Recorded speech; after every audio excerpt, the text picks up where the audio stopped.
नमस्कार विद्यार्थी मित्र मैत्रिणींनो, इयत्ता 9वी इतिहासचा 9वा धडा बदलते जीवन भाग 1चा स्वाध्याय आपण आता इथे सोडवणार आहोत। जर तुम्ही नवीन असाल चॅनलला तर चॅनलला सबस्क्राइब करा, बेल आयकॉन दाबा आणि व्हिडिओ आवडत असतील तर नक्की चॅनलला लाईक करा। दिलेल्या पर्यायांपैकी योग्य पर्याय निवडून विधाने पूर्ण करा। डॉक्टर एन गोपीनाथ यांच्या नेतृत्वाखाली भारतात डॅश डॅश या शहरात पहिली ओपन हार्ट शस्त्रक्रिया यशस्वी झाली। चेन्नई, वेल्लूर, हैदराबाद, मुंबई। तर योग्य उत्तर आहे डॉक्टर एन गोपीनाथ यांच्या नेतृत्वात सर्वप्रथम ओपन हार्ट शस्त्रक्रिया वेल्लूर हे ठिकाण आहे। हा प्रश्न बरेचदा परीक्षेत येतो, वेल्लूर हे ठिकाण लक्षात ठेवा। जयपूर फूडचे जनक म्हणून डॅश यांना ओळखले जाते तर doctor N Gopinath, doctor Pramod Sethi, doctor Mohan Rao यापैकी नाही। तर उत्तर आहे डॉक्टर प्रमोद सेठी ही अशी व्यक्ती आहे ज्यांनी कृत्रिम अंग, नाक आणि कान तयार केले। त्याचा अर्थ याचं उत्तर काय आहे? डॉक्टर प्रमोद सेठी। तर जयपूर फूडचे जनक म्हणून डॉक्टर प्रमोद सेठी यांना ओळखले जाते। पुढीलपैकी चुकीची जोडी ओळखावं लिहा। Doctor N Gopinath open heart शस्त्रक्रिया, रामचंद्र शर्मा कुशल कारागीर, doctor Subhash Mukhopadhyay test tube baby आणि डॉक्टर मोहनराव पोलिओ। तर यामध्ये उत्तर आहे चुकीची जोडी डॉक्टर मोहनराव पोलिओ ही चुकीची जोडी आहे आणि अचूक जोडी आहे डॉक्टर मोहनराव दान केलेल्या मूत्रपिंडांचे यशस्वी प्रत्यारोपण। टिपा लिहायच्यात। कुटुंब संस्था। स्वातंत्र्यपूर्व कालखंडात कुटुंब संस्था ही भारतीय समाजाची एक प्रमुख ओळख होती। भारत हा एकत्र कुटुंब पद्धतीचा देश म्हणून जगभर ओळखला जायचा। जागतिकीकरणाच्या लाटेत विभक्त कुटुंब पद्धतीला चालना मिळाली आहे। जागतिकीकरण, औद्योगिकरण यामुळे मोठ्या प्रमाणात स्थलांतर होऊ लागल्यामुळे एकत्र कुटुंब पद्धतीचे विघटन होऊ लागले। जयपूर फूड तंत्रज्ञान। उत्तर द्या। जयपूर पाय नवकल्पना म्हणजे जयपूर फूडच्या विकासामुळे भारतातील अपंग व्यक्तींचे जीवन बदलले आहे। 1968 पूर्वी एखाद्या दुर्घटनेत एखाद्याचा पाय गमावला असेल त्याला उर्वरित आयुष्य कष्टाने काढावे लागेल। अशा परिस्थितीत बरे होण्यासाठी डॉक्टर प्रमोद सेठी यांनी प्रतिभावान तज्ज्ञ रामचंद्र शर्मा यांच्या मदतीनं बनावट हात, पाय, नाक आणि कान बनवून घेतले। जयपूर फूड तंत्रज्ञान सहाय्याने शरीराच्या बनावट अवयवांनी अप्रिय पृष्ठभागावर सूजविरहित चालणे, धावणे, सायकल चालवणे, शेतात काम करणे, झाडे चढणे तसेच पर्वतारोहण अनपेक्षित मार्गाने सोपे केले आहे। शहरीकरण। उत्तर शहरात किंवा नागरिक क्षेत्रात लोकवस्ती केंद्रित होण्याच्या प्रक्रियेस शहरीकरण असे म्हणतात। वाढीव लोकसंख्येमुळे नागरिकरण घडून येते। शहरात होणाऱ्या औद्योगिकीकरणामुळे रोजगार निर्मिती होते। रोजगाराच्या संधीमुळे ग्रामीण भागाकडून शहरात मोठ्या प्रमाणात स्थलांतर होते। वैद्यकीय सोयीमुळेही मृत्यूदरात घट होऊन नागरी वस्तीत वाढ होते। शहरी भागात असणाऱ्या सोयी सुविधांमुळे लोक शहराकडे आकर्षित होतात आणि त्यामुळे शहरीकरण मोठ्या प्रमाणात होते। चौथा आहे बदलते आर्थिक जीवन। उत्तर मध्ययुगापूर्वीपर्यंत गावांचे जीवन आर्थिकदृष्ट्या स्वयंपूर्ण होते। गावांच्या सर्व गरजा गावातच भागवल्या जात असत। शेती संबंधीची कामे करणाऱ्या मोबदला म्हणून शेतीच्या उत्पादनातील काही भाग दिला जात असे। आधुनिक काळात ही परिस्थिती बदलली।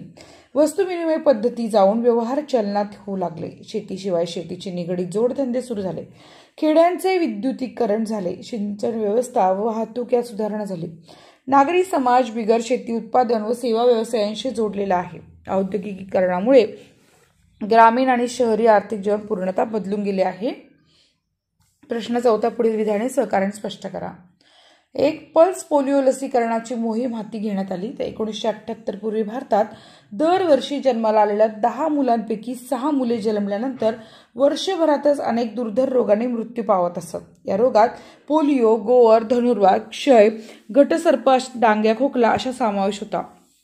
औषधोपचाराअभावी मृत्यूंची संख्या जास्त असे। त्यामुळे या रोगांवर मात करण्यासाठी लसीकरणाचा कार्यक्रम सरकारने हाती घेतला व 1995 मध्ये पल्स पोलिओ लसीकरणाची मोहीम हाती घेण्यात आली। प्रश्न दुसरा आहे ग्रामीण पाणी पुरवठा योजना सुरू करण्यात आली। याचे उत्तर आहे भारत सरकारच्या पंचवार्षिक योजनांमध्ये ग्रामीण भागाच्या विकासाला महत्त्व दिले होते। ग्रामीण भागात पिण्याच्या पाण्याची खूपच वानवा होती, त्यामुळे आरोग्याचा प्रश्न निर्माण होत असे। महाराष्ट्र राज्य निर्मितीनंतर महाराष्ट्र सरकारने ग्रामीण पाणी पुरवठा व लोकांचे आरोग्य या प्रश्नांकडे लक्ष दिले। ग्रामीण भागातील विहीर खणणे, नळांवाटी लोकांना पाणी पुरवठा करणे या हेतूने शासनाकडून ग्रामीण पाणी पुरवठा योजना सुरू करण्यात आली। प्रश्न पाचवा पुढील प्रश्नांची सविस्तर उत्तरे लिहा। 1. संविधानाप्रमाणे कोणत्या कारणावरून भेदभाव करण्यास मनाई आहे? याचे उत्तर नीट लक्षात ठेवा। भारतीय राज्यघटनेनुसार सर्व भारतीय कायद्यांच्या चौकटीखाली समान आहेत. उदाहरणार्थ धर्म, वंश, जात, भाषा, लिंग किंवा जन्मस्थळाच्या आधारे नागरिकांमध्ये भेदभाव केला जाऊ शकत नाही. या तरतुदीमुळे समाजात छोटे मोठे बदल हळूवारपणे घडून येऊ लागले आहेत. आता हॉटेलमध्ये सर्वांना मुक्त प्रवेश आहे. धर्म, वंश, जात, लिंग या कारणावरून प्रवेश नाकारला जात नाही. 2. समाज कल्याण कार्यक्रमाचे कोणते उद्दिष्ट आहे?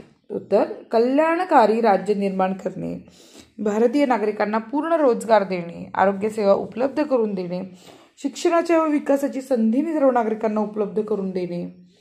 3. ग्रामीण विकासासंदर्भात कोणती आव्हाने आहेत? उत्तरे: आर्थिक व्यवसायांचा विकास करणे, सामाजिक गरजा व सुविधांचा विकास करणे, सांस्कृतिक, सामाजिक व वैचारिक दृष्टिकोनात बदल घडवून आणणे आणि जमीन सुधारणा व जलसिंचन प्रकल्पांना गती देणे. प्रश्न 6. सार्वजनिक आरोग्याच्या क्षेत्रात भारतात झालेल्या घडामोडींचा थोडक्यात आढावा घ्या. याचं उत्तर आहे: भारतीय जनतेचे राहणीमान वाढवावे व सार्वजनिक आरोग्य सुधारावे यासाठी स्वातंत्र्योत्तर काळापासूनच अनेक पावले उचलली गेली. 1. आरोग्य व समाज कल्याण खात्यामार्फत प्राथमिक वैद्यकीय सेवा उपलब्ध करून देण्यात आली. 2. ॲलोपॅथी, युनानी, होमिओपॅथी, आयुर्वेद व निसर्गोपचार पद्धतींना मान्यता देऊन लोकांचे आरोग्य चांगले राखण्याचा प्रयत्न केला जात असे. 3. डॉक्टर एन गोपीनाथ यांच्या नेतृत्वाखाली ओपन हार्ट शस्त्रक्रिया यशस्वी झाली. 4. डॉक्टर प्रमोद सेठी यांना जयपूर फूडच्या शोधाने दिव्यांगांसाठी कृत्रिम अवयव तयार केले जाऊ लागले. आणि 5. डॉक्टर जॉनी व डॉक्टर मोहन राव यांनी मूत्रपिंड प्रत्यारोपण शस्त्रक्रिया यशस्वी केली. 6. डॉक्टर सुभाष मुखोपाध्याय यांच्या देखरेखीखाली टेस्ट ट्यूब बेबीचा कृत्रिम गर्भधारणा तंत्राचा प्रयोग यशस्वी झाला. 7. पोलिओ, गोवर, धनुर्वात इत्यादी रोगांवर मात करण्याची लसीकरणाचा कार्यक्रम हाती घेण्यात आला. आणि 8. 1995 मध्ये पल्स पोलिओ लसीकरणाची मोहीम हाती घेण्यात आली. उपक्रम दिलेले आहेत. तुमच्या परिसरातील एखाद्या ज्येष्ठ व्यक्तीची खालील मुद्द्यांच्या आधारे मुलाखत घ्या. घराच्या रचनेत झालेला बदल, शेतीच्या संदर्भातील बदल आणि वाहनांची उपलब्धता. आता हे तुम्ही कसं आहे, तुमच्या आसपास कोणी व्यक्ती राहत असेल ज्यांच्याकडे पारंपरिक शेती आहे किंवा घर बांधले त्यांनी, त्याच्यावर तुम्ही विचारू शकता, त्यांना प्रश्न विचारू शकता. तर धन्यवाद विद्यार्थी मित्र मैत्रिणींनो. आमचे व्हिडिओ आवडत असेल तर बाजूला दिलेला QR कोड वापरून आम्हाला आर्थिक मदत करा, जेणेकरून आम्हाला आमचे काम अथकपणे करण्यास प्रोत्साहन मिळेल. आणि व्हिडिओ आवडला असेल तर लाईक करा. तुम्हाला कोणत्या विषयाचा व्हिडिओ हवा असेल तर आम्हाला कमेंट करून सांगा, म्हणजे आम्ही त्याप्रमाणे तुमच्यासाठी लवकरात लवकर तो व्हिडिओ अपलोड करू.